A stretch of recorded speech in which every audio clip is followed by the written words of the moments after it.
It seems that traders are either in one camp or the other. Yes, you can predict where the market's moving. No, there's no way of predicting where the market's moving. These events are random, right? And there's very, very few people that are in between that can take both sides. And what I mean by both sides is take the information that is in front of you. So as I was starting, when I was beginning to trade, right, you didn't really understand much. You thought that everything was fairly random and it was impossible to understand where the market was going. So you think, okay, well, I'm just doing some guesswork here and whatever happens, happens, right? Until you understand that with the information provided, you can actually anticipate market movement, right? Based on orders that come in, based on other information, based on buyers and sellers being able to read that. So once I realized this, I realized that with the information available, it's not necessarily whipping out the crystal ball and being like up, down, up, down, up, down every single day the rest of the year I can predict. It's understanding that you can anticipate where the market is expected to go based on the information that you have. Now, I don't mean that if you're looking at the information at that second, you're like, it's going up 3 ticks or 50 cents, right? It's understanding that you can, before the fact of the move, actually understand where the market is most likely going to head. Everything is about probability when trying to understand market directionality and market movement. So in today's video, what I'm going to be doing is I'm going to be showing you the crystal ball strategy where we actually take volume profiles and understand the market expected movement to a fairly high degree of certainty. Now, it's not going to be 100%. It never is. It never will be. But on a day-to-day basis, we can get a very, very good sense of where the market wants to go and where it will head, whether it's a range day or a trend day. All of this can be anticipated to maybe 80% probability based on one simple tool that I've been using and I've been showing you guys day in and day out that's been littered all over my channel. And like I said, it's going to be the volume profile. So if you guys are excited about that, what we're going to be doing is we're going to be taking a look at the S&P 500 futures, and we're going to be taking a look at Sierra chart. So those two things are going to be on the screen as we get over to the computer. And if you guys are excited to learn about this, drop a comment down below and hit that like button. Hit the subscribe button if you're new to this channel and you guys are wondering where to start. Look up our volume profile videos. I'm Victoria from TRADEPRO Academy, and what we're doing in this channel is mainly showing you guys how you can effectively trade futures with the understanding of order flow and volume profiles. So I'll see you guys right after this introduction, and let's jump into the screens.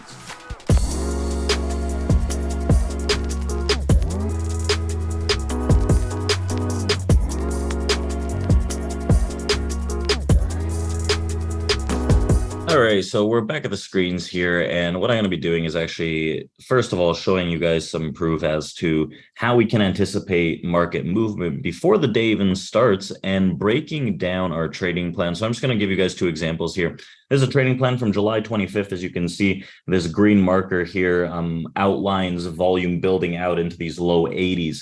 Suggesting that we have a massive, massive support. If we have a bid down here, what I'm expecting is to see prices push back into this 93, for example. So that's the plan that I'm trying to set out here for today. And you can see this is the day itself. 9:30 open is right over here. This is the low end of those low 80s. And what we have is the expected directional move up here and potentially through the tops as we want to build this out. So we get this move over here and eventually through the tops, right? We've anticipated the market movement, and that is what we got. Now, the second example I do want to show you is, again, we have in our Discord here that we lay this out. Plan on the session with the 3 prior sessions long into 45.80. I want to see if this area holds underneath, otherwise you're going to have a huge sell. So I'm anticipating the area holding, right? I want to see them hold, and this is this day right here. So here is the day itself, right? This is the start of the day right around here somewhere. And what we're anticipating is this 45.80 holding. 1 test, 2 tests, 3 tests, explode. So as long as the price holds, the anticipation is for price to move to the upside. So you might be wondering how, right? How is this possible? What is going on? And how can we make such bold statements, understand directionality, and the levels at which the directionality is expected to actually hold?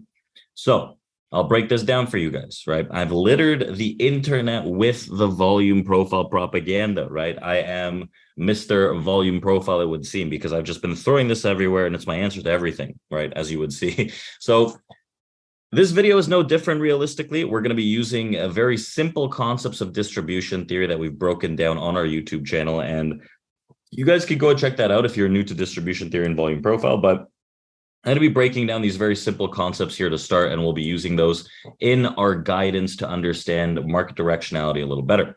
So there's two things that we need to know, right? And those things are that if price is in balance, right? So let's throw a balance like this. If price is within the balance, meaning within the distribution block, there is an expectation that it wants to stay within that balance, meaning that each extreme of the distribution block is expected to hold out as resistance or support. Now, if price is outside of balance, right, the expectation is for price to stay imbalanced and move in the direction of its escape. So if it escapes the distribution to the upside, the expectations for prices to go up. If it escapes the distribution to the downside, the expectations are for price to go down. So as the day starts, these are the few steps that you need to take to understand this a little better. When we look at this, when we're trying to understand where's the market headed, right, we have to understand that we should be looking at three main things, right? Where is the large profile? The large profile is a 50-day cumulative profile that I use. You're welcome to use 100, minimum 30. So we have to look at the large profile, understand where our current balances are. Our current balances are our large distribution blocks, and this should not be confused for the value area. I'm not looking at the value area because the value area can have multiple different shapes and size. What I'm looking at is where are the key distribution blocks and how do these distribution blocks actually formulate and where do they stand? Where is price in relation to them? Now, the second thing that I have to understand is that will price on the opening print of the New York session open inside or outside of these 50-day profile balances, right? And then the final thing is, what do the prior volume profile individual sessions tell us about volume? So keep in mind, price can extend and move in opposite to what we expect, right? This is not 100% strategy. It's not guaranteed to find where the market's going, predicting and rubbing the crystal ball and asking Aladdin and his genie to come out of the lamp and say, where are we going today? Where are we going today? No.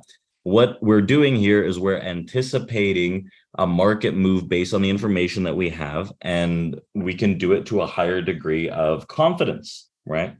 So let's go about this step by step here. Let's go about this step by step here on Sierra chart. First of all, we're going to be looking at the large distributions. The large distributions, what we want to look at here is the 50-day profile. As I said here, this is a cumulative 50-day profile. What this tells us is that we're looking for areas of large value over this extended period of time. Distributions, they're known as price fair value, right? Where prices would want to sustain their balance and remain within. So big volume is an attractant of price. Price wants to stay in its happy little home of big fat volume. So the anticipated move is that there are extremes to this balance. There's a high extreme, there's a low extreme where those extremes are expected to be sustained whether price is inside or outside of the distribution. Meaning that if we outline this distribution here, right? Let's say we outline this distribution like so. There are extremes, right? We have extremes to the top end and the bottom end of this distribution, right? Over here at the high and over here at the low of the distribution. So price would want to stay within these areas and it would want to hold the bottom as support, hold the top as resistance. And if we're outside, run through those areas into the next possible area. So when we find these large distributions, we can get information of where price would want to go.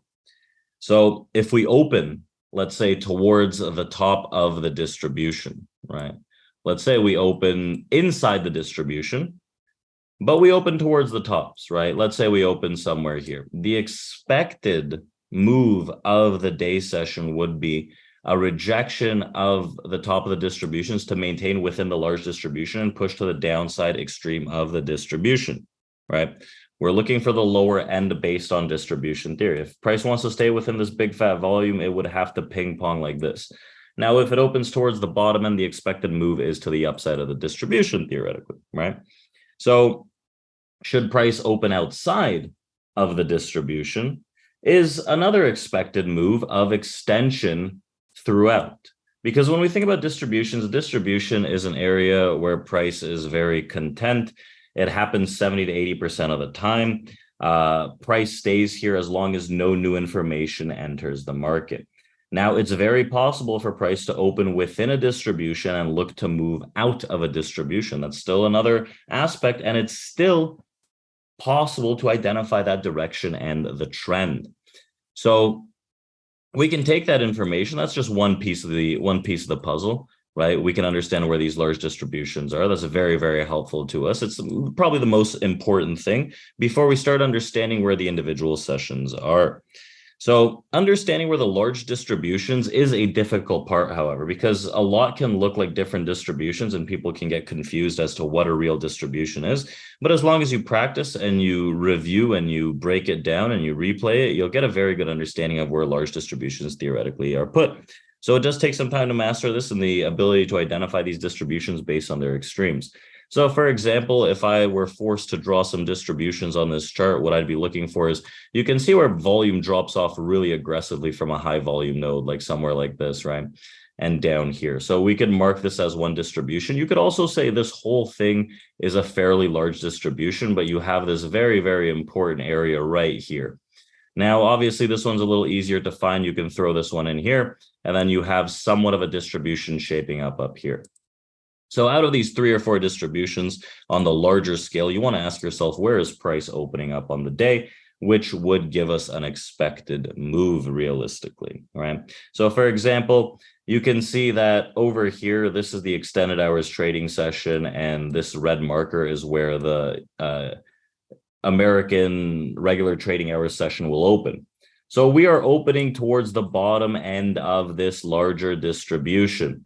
The expected move is to find some kind of support and try to push to the upside and see, will price sustain the top end of this distribution, or are we going to run towards the tops, right? That's the directional move in that circumstance. Now, again, the following day, this is the extended hours trading close, meaning the regular hours trading open. Again, we are in the middle at some point, so we want to see, will prices hold the bottom and hold the top of this distribution, right? Because we're opening in the middle of this. If we open towards the bottom end of it, my expectation is to see if we can make that move to the upside realistically. If we open towards the top end, my expectation is to see if we can make the move to the downside of that area. Now, there are circumstances where price will open outside of a distribution, which I don't see an example here just yet, over here, let's say, right? And the expected move is to continue that directionality, right? So you get a lot of understanding from these large distributions. Now, the second part of this is piecing together the large distributions with the individual sessions themselves. We can take it a step further to this understanding and the expected direction realistically. And that is seeing where volume shaped up over the prior individual session and, right, further back individual sessions based on where immediate price is. So what I'm saying by this is, if we have an extended hours trading session over here, we can look at the prior day, the prior session, right? This day itself to get an understanding of what this day should do, right? You're looking at the most immediate price balances and understanding where these individual sessions are. Now, what I'm going to be using is a volume profile chart on an individual basis based on the TPO chart. So this is a market profile chart that can generate a volume profile chart on Sierra charts. This is, I said chart like 17 times there. So this is a very, very common tool that you can use on Sierra charts. Now, what's important is understanding the volume outside of the value area. So if the gray part's the value area, we have volume outside of the value area. Green and blue represent heavy volume and reddish represents very low volume. So I'm very focused on the green and blue because they represent potential turning points in price. You can see if there's a lot of green and blue at lows, the expected move is to the upside. And why is that? Because we're also at the bottom of a large distribution block, right? So you're trying to add these together. So you can get directional information on this, right? So if we can see that these large volume blocks are very close to large distribution ledges, we can use those as expected moves. So why don't we try putting these things together, right? Let's take this individual session, for example, right? Let's take this individual session right over here. This is the extended hours trading session, right? The green TPO here. This is my version of the extended hours trading session. So we're going to be pulling information from this, and we're going to be pulling information from the large volume profile chart. So if I grab the distribution here and I say it's something like this, right? I say it's something like this, and I want to see, okay, well, price is opening towards the bottoms of this area. There's actually a decent bit of volume that shaped up into these lows prior, right? There's also a lot of volume that shaped up at these highs prior. So I'm looking at this and seeing if we can actually sustain the bottom area of this distribution. So I would say anywhere between like 80 and like 77, the bottom end, as long as we can support that area. My expected move is if we open down here to hold a bounce into the tops and the tops to actually reject, right? Even if it's temporarily. When we come into this area, I expect the first rejection because there's so much volume that had been built up on the prior session. So I'm looking at this at the top ledge of this distribution. So my expectation is we open towards the bottom. Expected move is to the upside. If we break, we're getting a strong trend day to the upside, right? That is my expectation. So if we take a look at how that's broken down realistically on a chart, we can identify this as, which day was it? This was the 24th going into the 25th. So the 25th, right? We already looked at this. Here it is, right? So we get the expected move into the bottom of the distributions. We get the expected move up. The expected move slightly down from about 92. We get a push about 6 points. But the general trend is to the upside as we anticipated based on our information. Now we can go a step further and make it a little trickier for ourselves, right? We open this up. Let's say we slap on this area right here like this. We say this is the distribution somewhat. And we can look at what's going on here. All right. This was the day before the FOMC, actually. So you can see price did extend on the overnight session above these distributions into the top end of this one. But we're about to open back within. So if we open in the middle of this, it's a little harder to identify the directionality, but either way, we can anticipate, okay, if it comes back down towards the bottom ends of the distribution, I want to see this thing try to pop up. If it gets back to the tops, I want to see it try to slide down so that we maintain directionality within the actual distribution block. So let's take a look at what that looks like. So we go over, right? And it's the same thing as we talked about. We open over here. We run into the lows of the distribution, we hold them, we run to the tops, we hold them, so on and so forth, right? Until we get some kind of news event. And that new information that enters the market actually disrupts the flow of distribution where you'd expect the extension to hold out, right? So if we put all this together, we can anticipate where the market direction is going for the following day based on these tools. Now, we could add also the market profile and complicate things further, but get a better understanding of what market directionality looks like. So if you guys want to look into that, just drop a comment down below if you want me to throw a market profile to understand market directionality and how we can predict the market movement in the futures market a little better. So to wrap this up, 2 things needed. Understand distribution theory on a cumulative profile, understand individual session distribution theory and how that can complement the overall distribution theory to understand where market movement is anticipated, and we can potentially predict the directionality and the expected moves of the market. So if you guys thoroughly enjoyed this video, go try it out. Check out some of our other videos that we have on volume profile and try out to see if you can create a trading plan based on the information that you have. So it's not predicting the market, it's anticipating the market with a higher degree of certainty that we're after. So thank you for watching, and we'll see you guys next time.